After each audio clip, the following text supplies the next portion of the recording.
Hi, Cliff. Good to meet you. This is Louise. Hello, Louise. He's already filming. He wanted to catch us on candid camera. Great.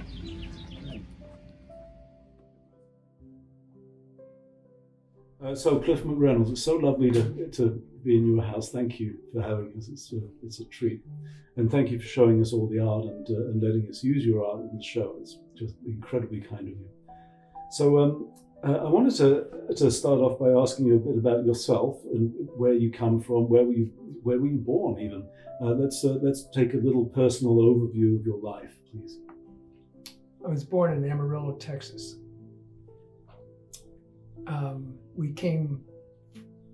My mother divorced when I was about 4, and we came to California that year. And did a lot of moving, an awful lot of moving. I once counted up 14 places that I could remember living by the time I was 9 years old. And then we finally settled down in Burbank for a few years. And at 16, my father remarried and came to live here in San Diego. He invited us to come, my brother and myself, to come visit.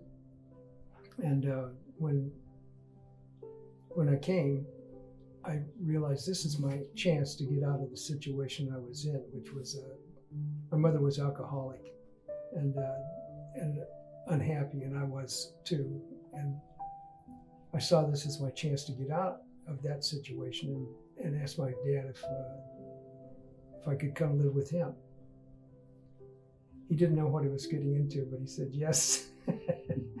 So that was the beginning of an adventure in willpower, his will and my will. And it was basically war and a kind of standoff, and it lasted, I think, a little more than a year before he said, "You know something, I can't control you, you gotta go." So I did. And you were 17 years old. Yeah. And so what were the problems there? Was it just you being an adolescent boy? My father was born and raised on a farm and had that mentality, which was, he thought I should come home and do like farm work, do this chore and that chore. And I had other ideas. Basically, I met my first love. Do you know about that? Of course. Yeah. Well, it was overwhelming. I was living this kind of degenerate life, actually. And she was a young lady who had a terrible home life as well, but chose to get herself heavily invested in school, running for office. She was in school plays. She was really doing a wonderful job of living her life, and I saw all of a sudden an alternative way of living mine. Mm. So for the first time in my life, I got interested in school. And among the things I did was try out for a play, and I got the part. And so I would go to practice after school, and my father said, "I want you home here doing these chores." And that was a heavy conflict. I said, "No, I'm staying after school to practice in this play." So I came home. He beat me. Actually beat me. Took me out in the garage with it. I can't remember what, maybe a strap or something, and it was a beating. And I was just absolutely furious, so furious. It didn't matter how much it hurt. I didn't emit a sound. Hmm. So the next day, he said, "Now I want you to come home and do these chores." And I didn't. I stayed for the rehearsal again. Came home, same thing, out to the garage, another beating. So the third day, he said, "Now you come home and do these chores." And once again, I stayed to practice. And it was at that point he said, I can't control you. You got to go. So I did. So you were 17 years old at that point. Mm-hmm. So where did you go? I went and stayed. I got a friend and I. We rented a room in a hotel.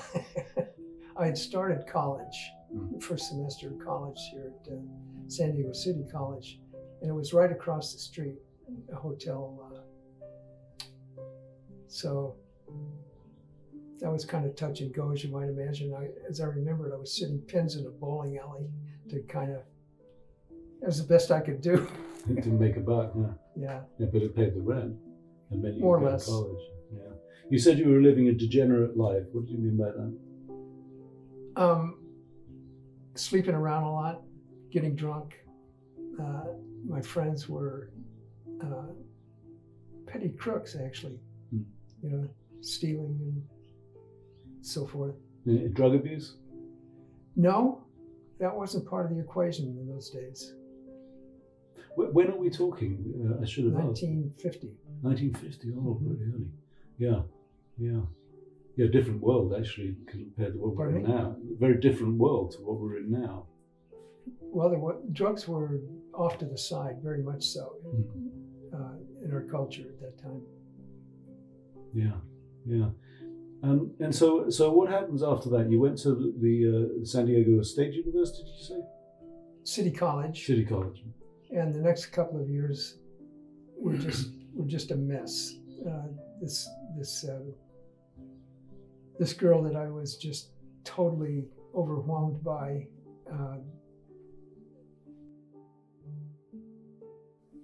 was basically easing away from me. She had met someone else and got involved with him, and I was desperately trying to hold on to her. And that was kind of like the center of my activity for the next couple of years, my effort to continue that relationship, but it didn't happen. And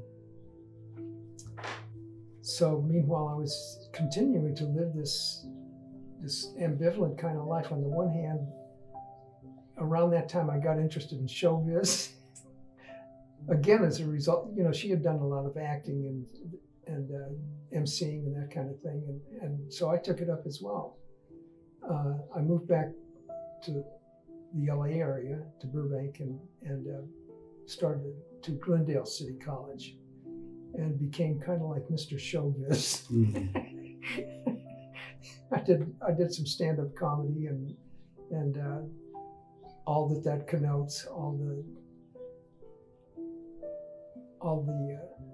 the wonderful experience of having that sudden thunderclap of laughter that just washes over you, and you feel like I'm deeply loved and accepted on the one hand, and on the other, absolutely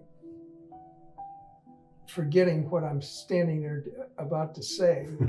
Just my mind would go blank, and the humiliation that goes with that. You know, as you realize, they realize you're dying. They're on the stage. And I remember reading a biography of Steve Martin, this wonderful comic, who said there are two kinds of death. There's regular death, you know, when you cease breathing and you're dead. And there's comedy death. Comedy death is worse. I can believe it. Yeah. So at that time, I was back to hanging around with a lot of degenerates. And then we had a lot of drinking and sleeping around and the rest of it. I was drafted into the Army and went through basic training, and halfway through I realized I do not want to go to war. There was a language school just across the bay. I was at Fort Ord, and for some reason I thought maybe I can go there. To go there, you had to take a test, and somehow or other I passed that test. But then I was faced with the prospect of signing up for another year in the Army. I already knew I absolutely detested the service. So I weighed the options and finally decided I'm going to go, and I did. I spent a year at the Army Language School, and as a result, was able to realize the dream of my life, which was to go to Europe. From the time I was a kid, I really very much wanted to go off to France and Rome and so forth, and did as a result of that. So 3 years in the Army, and I came out a different person. That contrast between all those degenerate guys I was hanging around with, and then 6 months later, I was at the Army Language School with a lot of very bright guys who were coming from all over the country. So it was a very extreme kind of difference between cultures that I was a part of. So I came out of the Army with a very different attitude, which was I need to make something of my life. So what is it? I spent that first semester back at City College making up grades that I had failed. You could do that in those days. You got an F, you could go back and take that same course again and get an A if you earned it. I don't think you can do that anymore. But anyway, I did. You can with an F, but not with a D minus. Is that so? D minus is the punishment grade. If you really hate a student, give them a D minus. I didn't know that. Well, anyway, I managed to make up my grades pretty well. And from then on, I then went on to State University, and as a kind of dilettante would-be, maybe kind of artist, I just sort of thought, well, I guess I could do this, but I was just kind of half invested in that. But during the course of maybe the second semester I was there, our instructor gave us an assignment to do, which was a painting of some kind, and I did it, and suddenly I was transformed. It was one of those pivotal, life-changing experiences that we all have once in a while. I finished that painting, I looked at it, and I said, gee whiz, I did this. And from then on, I was full steam ahead and never looked back. I was just totally focused. So what year was that in? 1957. What was the image? It was an abstraction of some kind. I lost that painting somehow, but I regretted losing. But anyway, it was just one of those seminal moments. So you were a dilettante artist before that. So what does that mean? I just knew I could draw. I just knew I had that inclination, but I didn't take it all that seriously, really. And what kind of things were you doing? Cartoons, doodles? Just a mishmash. When I was in the Army, I remember doing a pastel of a ballet dancer, a watercolor of some track athletes running around. Just hokey, putting my toe in the water kind of stuff. Yeah. And so when you started, you say you went whole hog and fully committed and all that. What form did that take? Just a deep commitment to doing art. I knew I needed to, it was deep inside of me, and I was just totally focused on learning my craft. And I figured it might take maybe 5 years to do so, and that was about right. I was totally invested in learning how to draw. I happened to meet kind of like the art star of the department. We became very good friends. And he taught me actually that art at its heart is drawing. That's where it starts. That's the foundation. And so that was my focus, learning how to draw, really draw. And who was he? What was his name? Fred Hawley. Fred Holly? Fred Hawley, How do you spell that? Holle. Okay. I'll have to look him up. I'm not familiar with him. Yeah, he's online. Is he? You can find him easily. Mm-hmm. And so, what did you get from Fred? What did you learn from Fred particularly? The importance of drawing, that is fundamental to painting, to art. What was he teaching you though? Anatomy? We would both of us go to life classes, just on and on and on. Lots and lots of nude ladies. Ever thus. Which was fun. Yeah. So were you conscious of being the only one who was doing this with your teacher, or were other students doing that as well? In retrospect, I didn't know this until years later. I became friends with some of my former teachers, and they said that for us, you guys in that time period were kind of like the best time of our careers. Huh. There were 4 or 5 of us that were just totally committed to doing art. And for teachers, this was, as they put it, this was the highlight of their careers as teachers. Who were the other 4 or 5? Well, besides Fred, myself, some other names if you... Sure, let's... David Newcomb was one, George Rahill was another, and there were 1 or 2 others. Don Borthwick. Those were the guys that... And did they go on to have art careers? Yes. Great. Yeah. Don and I have remained friends as well, now, all these years later. And he mentioned to me something I thought was kind of interesting. He, like I say, went on to have a career in art, made a living at it, as I have for all these years. And he said, Cliff, it's not possible to do now what you and I have done. I was very struck by that. Like, is that really true? And I don't really know, but making a living as an artist is rather improbable in any time. But for whatever reason, he's quite certain that it's just not virtually impossible. It's virtually impossible to make a living as an artist now. I think he's wrong. I think art is having a boom right now. There's an awful lot of young people who are doing rather well. Is that so? Oh yes, but it's mediated by the computer.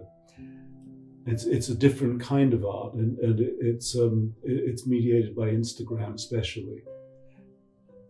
Well, I'm wondering if he and I, we have lived our lives as artists, doing our art, period. Yes. Not compromised in the slightest by any other consideration at all. And that, I think, is what he meant. But you're saying you don't think that's true either. I think that there is some compromise because the contemporary young people's work is compromised by the like. By the what? The like. They live and die by followers and likes. By likes. Yeah, when someone clicks a little heart icon beside the work on Instagram. And okay, well, that's exactly what artists in my generation would not do. Right. Ever. Yeah, it's very different. It was considered you lost your integrity if you made that kind of compromise. Yeah. So what you're saying is that you were doing singularly what you wanted to do and stay focused. What we felt led to do. Yeah. What we felt committed to doing. Yeah. Yeah. No holds barred. Yeah.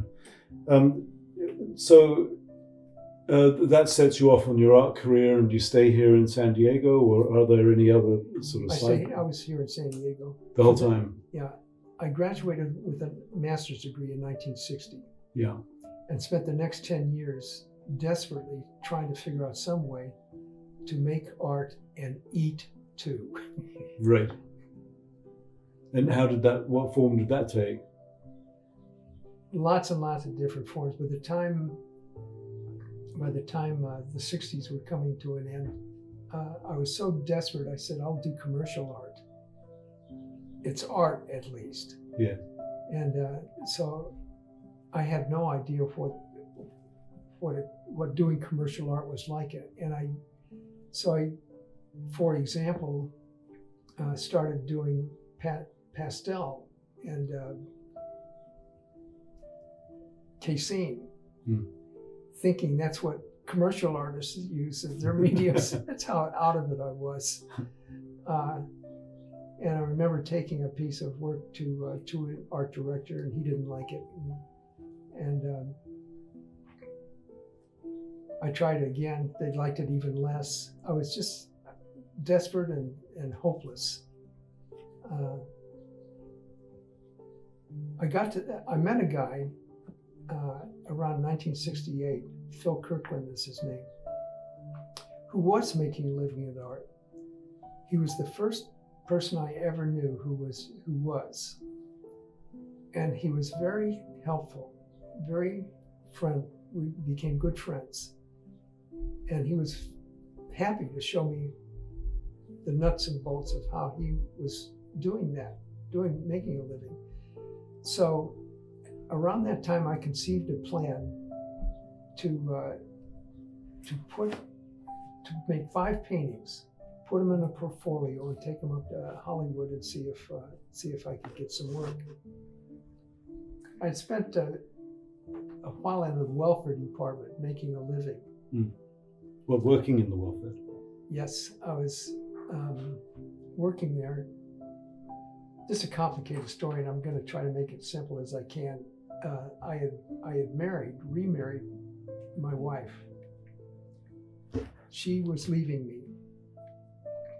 She just didn't want to be married to me anymore. And I went and got a job at the welfare department, partly as an effort to make her believe that I could be a 9-to-5 type husband. How did that work out? It was a disaster. I'm not a 9-to-5 type husband. But I was making that effort. And somewhere in there, I conceived the idea of making 5 paintings, putting them in a portfolio, and taking them up to Hollywood to see if I could get work.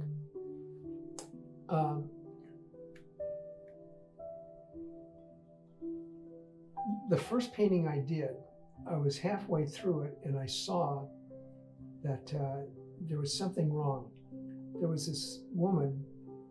I had painted this woman sitting on a horse backwards, and something was not quite right. She just wasn't, it didn't make sense somehow, but it was very, very subtle. I mean, I was like 70, 80 hours into this painting before I realized that was not quite right. Well, I had to, like I say, I had a very limited amount of money, and I was working as fast and as hard as I could to get these paintings done, complete my plan before I ran out of money. So that was the situation when I realized there's something wrong with this painting. And I hemmed and hawed around about it, like, how can I handle this? It practically would mean starting the painting over again. But I finally decided, well, it took me 60, 70 hours to realize there's something wrong here. Nobody's going to notice this. And I went ahead and spent another 40, 50 hours to finish that painting, which I did. And I had it set up on my easel. My friend Phil came over. He looked at this painting. He says, gee whiz, Cliff, this is a beautiful piece of work. Well, what's this woman sitting on this horse like this for? Of course he did. I got very upset. I started pissing and moaning around about this, that, and the other thing. At one point, I remember saying, I don't like to draw anyway. And Phil said, well, maybe you could get somebody else to do your drawing for you. He always had the exact perfect thing to tell me what I needed to do and not do. He was so pivotal to my initial effort to make a living at art. So I did that plan. I completed those paintings, and began taking him up to Hollywood, and finally in January of 1971, I had a call from Warner Brothers. They wanted to buy a painting. Oh. That was probably the happiest day of my life, because I suddenly realized I'm going to do this. I'm going to make a living at art. I have a picture. Somehow somebody took a picture of me that day, that very day. I have it right above my desk still. Glowing. Yeah. And what was the picture they bought? I could show it to you. It's a painting of my son. It's called My Son. No, I'm getting confused. It's a painting of my son holding his mother. But she's little and he's big. Right. Huh. And who were you selling them to? I mean, you brought them to Hollywood. But who was your goal? What were you trying to achieve? What was? I wanted to make a living as an artist. Yes, but how? What were they going to use the paintings for? They were putting them on album covers or magazine illustrations or that sort of thing. Yeah, right. I did some work for Psychology Today magazine, for example, the LA Times, in addition to Warner Brothers, Universal Records, United Artists. I don't think United Artists exists anymore, but I don't know. Anyway, so for those first couple of years, I was kind of like the new kid on the block up there, and just thrilled, just delighted, and at long last, I was able to do this work that I loved. But it began to be a kind of a problem for me, because I would be doing my work, sitting there flailing away at my easel, and I'd get a call to do an assignment. So I'd have to put down what I was doing to do that assignment. And that became increasingly problematic for me. And then I had a sort of pivotal experience. This was for A&M Records. I went up there to talk with the art director about an assignment, which he gave me. I came back and did it. I took it back up there, and he said, "Boy, this is terrific. I love this just fine." But it was an album for Herb Alpert. Oh yeah, Tijuana Brass. Exactly, and Pete Jolly, who was a jazz musician. They had done some music together, and so they came to this meeting, and Albert said, "I'll tell you what, let's go listen to the music." And his idea was, I'm going to listen to this music and get the inspiration for what the album cover should be. That's not how it works, but I just went along with it. Anyway, afterwards, then we came back and we sat down and talked about what this album cover is going to look like. And so once it was settled, I came back to San Diego to do it. And on the way back, I was not happy. I was not happy with what they had presented me with doing. But I began to think about it, and I thought, well, I guess I could put this here and change that there. And by the time I got back here, I was excited. I said, oh boy, this is going to be a terrific painting. And so for the next couple of weeks, I did it. I painted this painting, and I was really thrilled. I thought, they're going to love this. I took it back up there. Alfred and Pete Jolly, they said, well, what's this? It had nothing to do with what we had agreed to.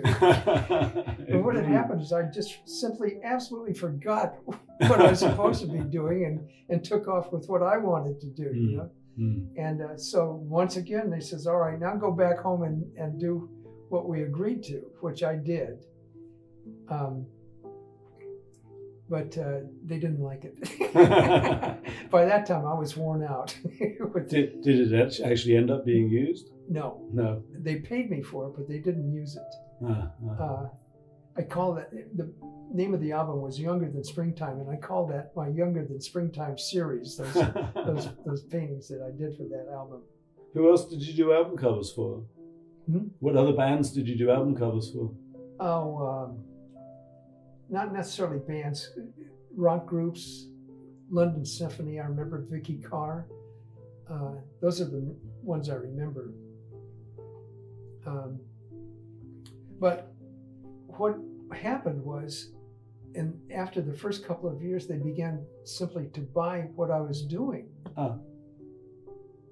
So that was wonderful. You know, I didn't need this brush for hire anymore. I could just go ahead and do my painting. Yeah.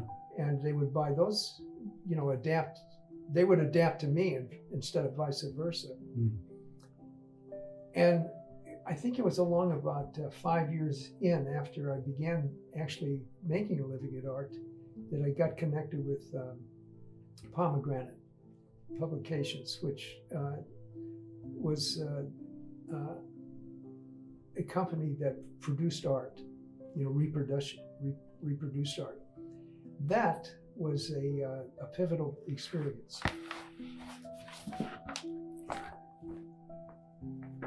Yeah, that's This one. This is the Pomegranate Yes. book with your work in it. Yes. Was this the first one that you were in? Yes. Yeah. This is the Visions written by Walter Hott. Yeah. I say it was a pivotal experience because at that time, as I understood the world of art, that's not something you did. It was sort of like you were compromising. And I had to think this over very carefully. Do I want to degrade myself? That's sort of the way it felt by letting my work be commercially used in this way. Yeah. Well, it's Walter Hott. I mean, he was a giant of curators in the 70s. So you were in pretty good hands with him. And it's copyright 1977, this one. Well, obviously I went ahead and decided to do it. Yeah.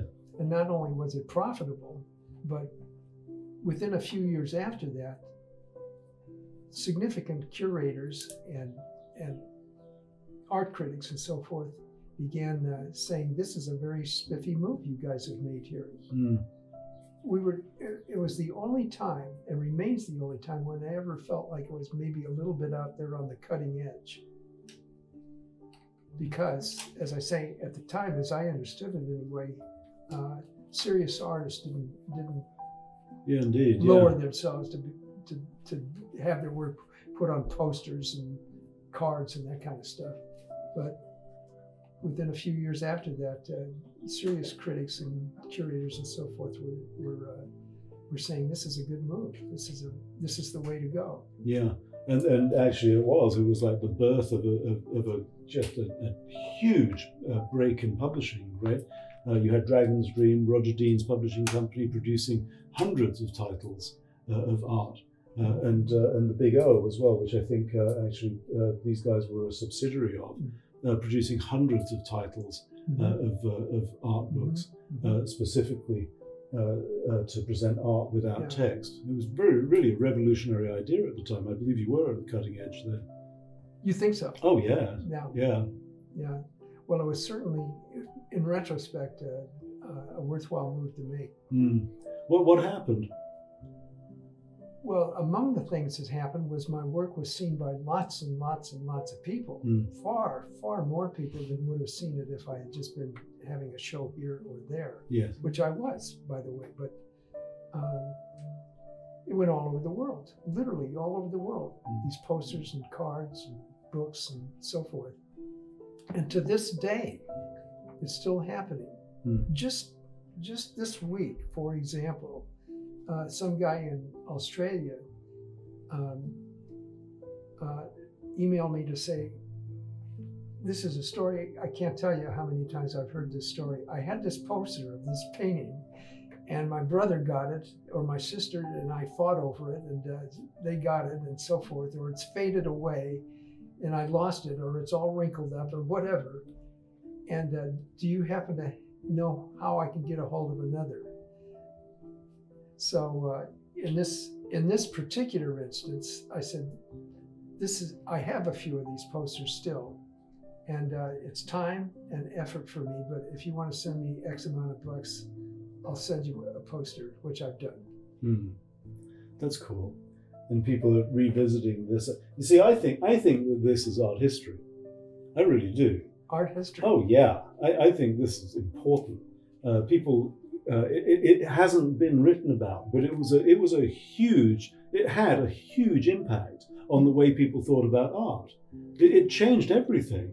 Not just this book, but all of the books, Roger Dean's books and Big O books, all of those books. They made art. Roger Dean and who? Roger Dean, you know Roger Dean? No. He did Yes album covers and very famous for the floating islands, which they used in the movie Avatar, that stuff. I'll show you some of his work. Okay, if you can remember. He'll be in the show. I've got a couple of his paintings coming for the show. And he set up a book publishing company called Dragon's Dream and another one called Paper Tiger, and sold thousands and thousands of copies, and brought art into the living rooms and on the coffee tables of households all over the world, and it made popular art easily accessible and made people like you able to make a living. I think it made a lot of people. Gave a lot of people access to an audience that they wouldn't have had otherwise. And it changed everything. And I think it hasn't been looked at hard enough by art historians, not nearly enough, because of the sort of New York hegemony that we've had that dominated avant-gardism for the last century, I guess. Well, I'll tell you, the way I have thought about, I became a member of this school. Yes, the California Visionaries. Yes, yeah. And my view of that has always been a very minor school that came and went, like most. So. Yes, but you see, the influence of this school, and I do think it is a school, the influence of them stretches into the present, because I think that you're seeing this kind of art again now. I think that do you think those artists have any idea about this art? Probably not. It's probably reached to them by osmosis because there are so many of these images, so many prints. They've seen them, but they might not be conscious of where they've seen them or where they come from. But I can recognize that in this painting of yours here, Portrait of Heaven, this one here, I can look at that and I could imagine that being on Instagram now. And new artists, 20-year-olds making art not dissimilar to this, but being completely unaware of where it came from. Whereas you did it first, right? No one else was doing stuff like this except maybe Hieronymus Bosch or Bruegel or someone like that, but in a rather different way, right? You're doing it with a lightness of touch and an ethereal quality that was completely absent from Bosch and Bruegel. You just don't see it. They're rather dark and heavy and apocalyptic. And yours are more divine and celestial and angelic, right? Angelic, huh? Okay. Yes, I think so. Yeah, and Edenic, I suppose, is the word, right? Paradise kind of imagery. So I wanted to ask you, actually, you've led us beautifully into the next question, is setting the scene for this and the California Visionaries. Did you know these people personally? No. They were strangers to you, or just coincidence that you're painting in a similar style? Yeah. Because the difference between your work and many of the other artists in this book is that a lot of them are inspired by transcendent experiences, probably induced by taking LSD and other pharmaceutical substances, right? If not in their own experience, but certainly reflecting the experience of other people around them. But you've told me before that you didn't do this yourself. No. And so I wanted to explore that with you on where your inspiration comes from. Well, and how it fits in the California transcendent kind of visionary scene. Well, it doesn't fit very well at all. I made a commitment to follow Christ in 1970, and it was one of those seminal moments.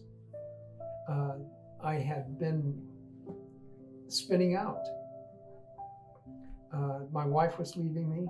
I had a son. I was deeply distraught over the prospect of him living the kind of life I had lived as a result of a broken home. And it was in kind of desperation that I made this commitment. I'd try anything. It just so happened that I had met a woman who was also in a very bad fix. She had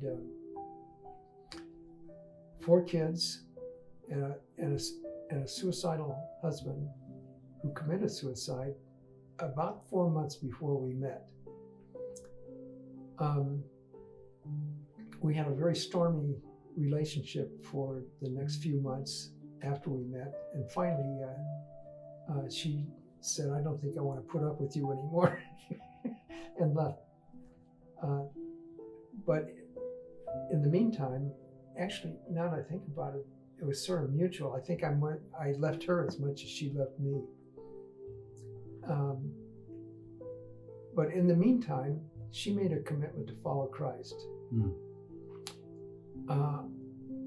Not long after, we reconnected, and I was quite aware of the difference in her. I didn't know what it was, but it was clear that something had changed. And in the next few months, she wasn't proselytizing or anything like that, but I was just aware that there was something important that happened with her, and I wanted to know about what it was. I began drawing her out, really. And not only that, she had a whole little community of fellow Christians that would meet here. So I would come over here and see what was going on, all the enthusiasm and intensity of their commitment. It seemed like that's all they talked about was what was going on in their lives as a result of that commitment they had made.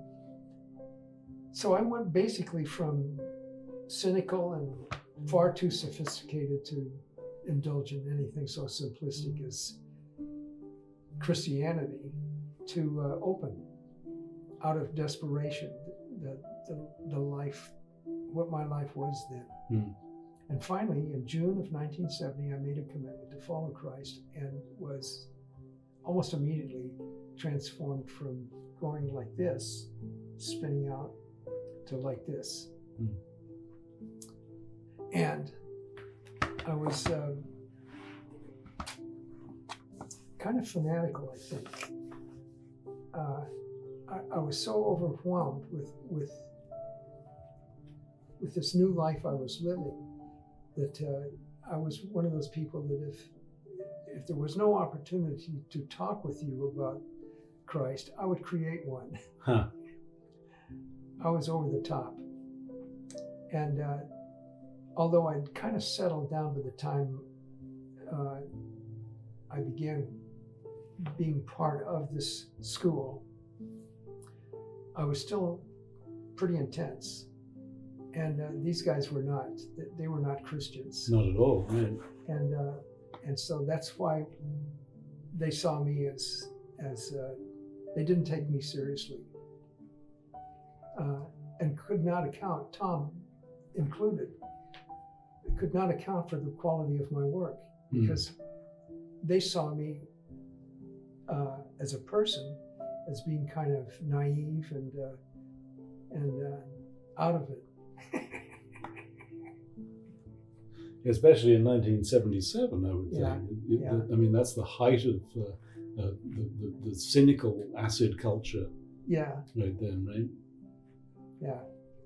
So I didn't fit in with that group at all. Tom had I don't know if you read the introduction to my book, but I couldn't get a copy of your book. It's out of print. Well, he did the foreword. Oh yeah.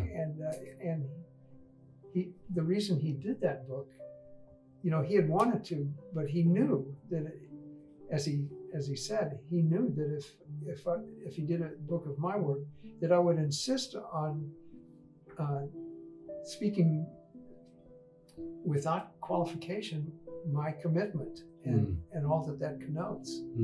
And he didn't want to do that. He didn't want to do a book of Christian art, so to speak. But then he had a dream. And in this dream, as he told it, somebody was sticking a book at him. and he realized it was this book, and so he then went ahead and said, "Okay, I'm going to publish this book," and did. Very cool. So you're in '77 when this book comes out. You're an outsider into this brand new cutting edge publishing world, and an outsider to the art that's in that Yes. world. And so did this outsider? It didn't look that way from the public's point of view. I was Right. just one of them. Yeah. Yeah, you're a California visionary. Yes, exactly. Yeah, but your visions are coming from somewhere else than where their visions are coming from. Although There's there's some overlap, how so? inadvertently. Yeah. I don't know that. I think of Martin, for example, Bill Martin and Gage. Both of them had a kind of distant relationship with our Creator, I would say, that they probably wouldn't recognize. Mm. I'm just telling you the way I see it.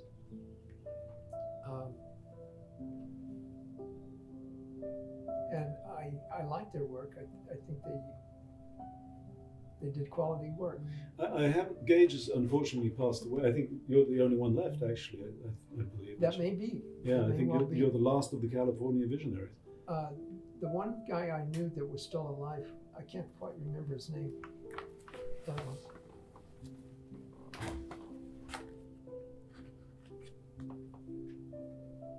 Sheila Rose might be alive. Yes, I think she is. Yeah. She didn't want to be in the show. I asked her if she Oh, could, really? and she'd done work with Gage, I believe, right? Yes. Where Yeah, is she now? I'm not quite sure. Somewhere north of San Francisco. I may be Oh, really? misspeaking, thinking it was Marin County. I'm not quite sure. Well, where is?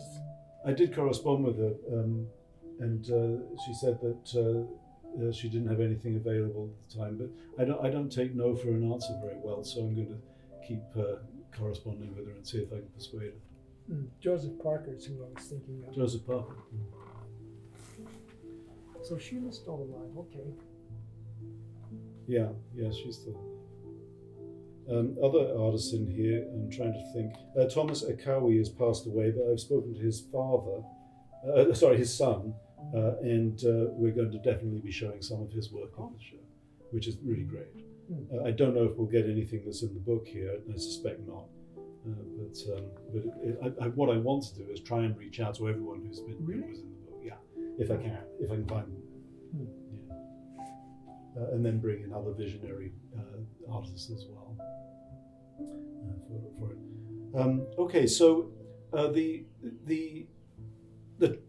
similar ground that you're all in this book is a sort of sense of transcendence, whether it's coming through Kundalini yoga and this vibrating landscape, or in your case, the Garden of Eden, and the coming of Christ, which I see in in these paintings, right? And also the revelation of John. Of Patmos. And so I wanted to ask you about the overlap between Christian transcendence and the other kinds of transcendence. Because in Christian transcendence, you've got the transcendence of the Eucharist, which is a different kind of transcendence, and the landscape as this sort of the gift in the Garden of Eden too, right? This divine holy landscape, which is perfect in the Garden of Eden, which is unsullied and unharmed. And then you've got the visions of St. Paul, which are much more apocalyptic and frightening. I wonder about how you see your place in that, and how it crosses over with the other kinds of art that you see here. I don't think I understand your question. So how do you fit? We've looked at how you didn't fit, but how do you fit? What are the parallels that you see there? Fit into this school? Yes. Badly. Badly? Yeah, I don't fit. You don't fit at all? Well, as I suggested earlier, I have some vague sense that Bill and Gage had a kind of nebulous spirituality, Mm. but it was vague to me, very vague, and I only just deduced that from their work, Yeah. not from interaction with them at all. You didn't meet them at all? Yeah, I did. Oh, you did? Oh. Yeah, we met a few times. Hmm. And what were the context of those meetings?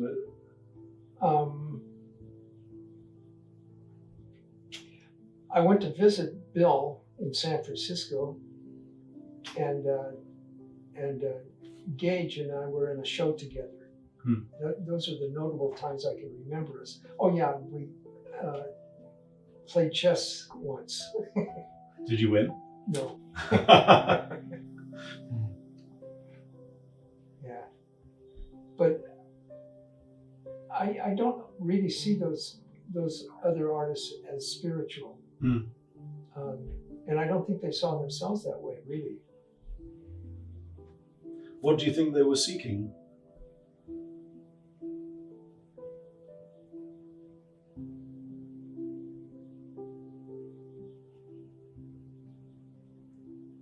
I think they were committed artists, dedicated to making the best art they could. Hmm.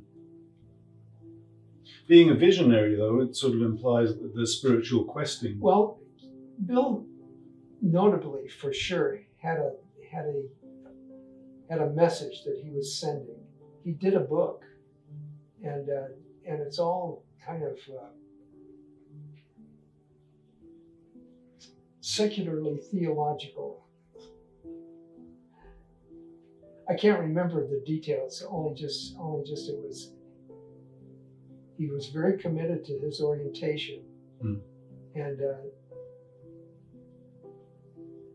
it was nowhere near mine. That's about the best I could do. That's okay. And in your new work, what are you searching for now? I think have we missed anything? We've kind of left the 90s and the 80s completely out. What did you do between the 70s and the present, and how has that transition taken place? What's changed? Well, in the 70s, I kind of took off. I realized that this is working well.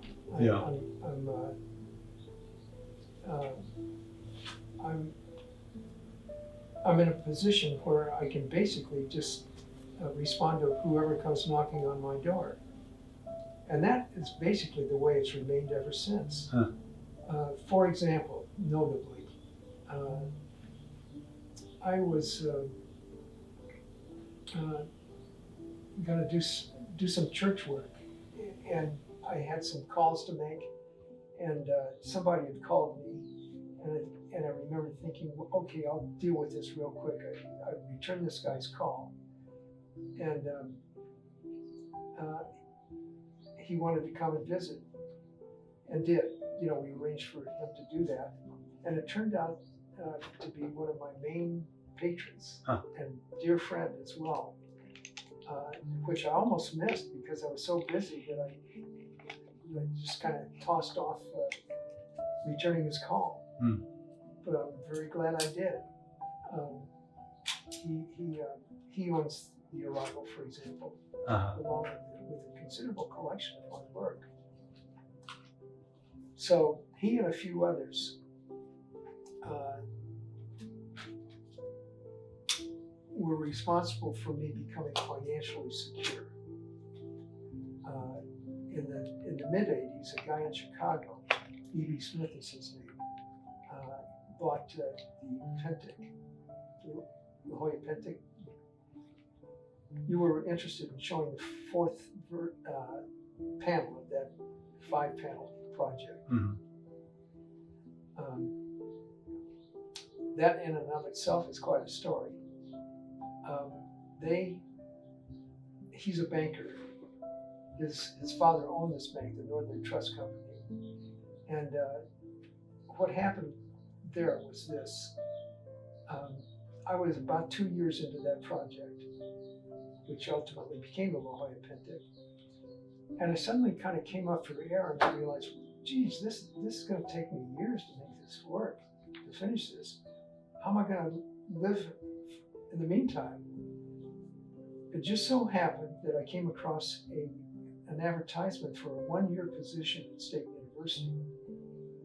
So that's my answer. I've been praying about this. What am I going to do? And I saw that ad and I said, that's it. I'm going to get that job.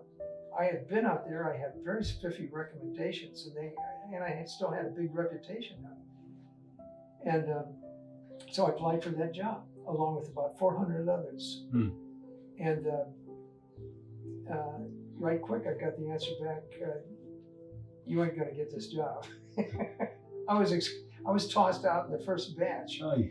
And at that point, I thought this was going to be a glory story, and you walk in and exactly. the sky's part and you're there. Yeah, exactly. Well, it was at that point that I realized there's something wrong with this plan of mine. You're no kidding.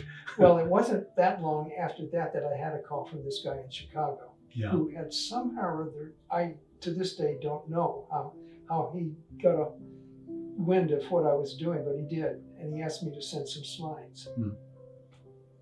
I said to him, well, I can, but this is still pretty embryonic work, and I don't know what you're going to see. He said, send them anyway.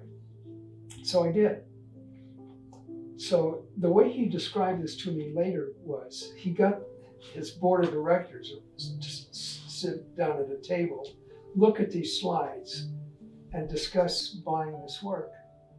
I'm 2 years into what ultimately came 7 years of work on this project. So they're looking at these slides. They can't see much because there's nothing much to see. They don't know who I am. And it's a lot of money. They bought it. Just on trust and faith. Well, I don't know what they bought it, why they bought it, but they bought it.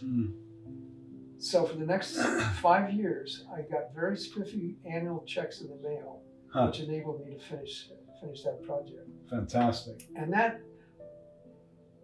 is an example of it. Many stories I could tell you similar to that. It just, to this day, seems so improbable to me that I could just sit, kick back, do my art, and every once in a while somebody knocks on my door and something happens like that. It's meant to be. Yeah, I am hugely blessed, and I know it. Yeah. Do you ever have periods of fear and doubt? No. Never. No. Are you talking about in terms of Are you going to make the mortgage? No, I never do. Huh. No, none. Just, what a fantastic life. I know. I know I am so greatly blessed. Yeah, you're lucky. I think it's, well, you're not lucky. No, it's in order. Everything's orderly. Yeah. Okay. I think I'm pretty much done here. Okay. Yeah, thank you. Thank you very much for answering all these questions. I really appreciate it. My pleasure. I didn't realize I could be so talkative. Yeah. What a very nice man. Isn't it funny that he's an outsider in the world where his paintings really completely live?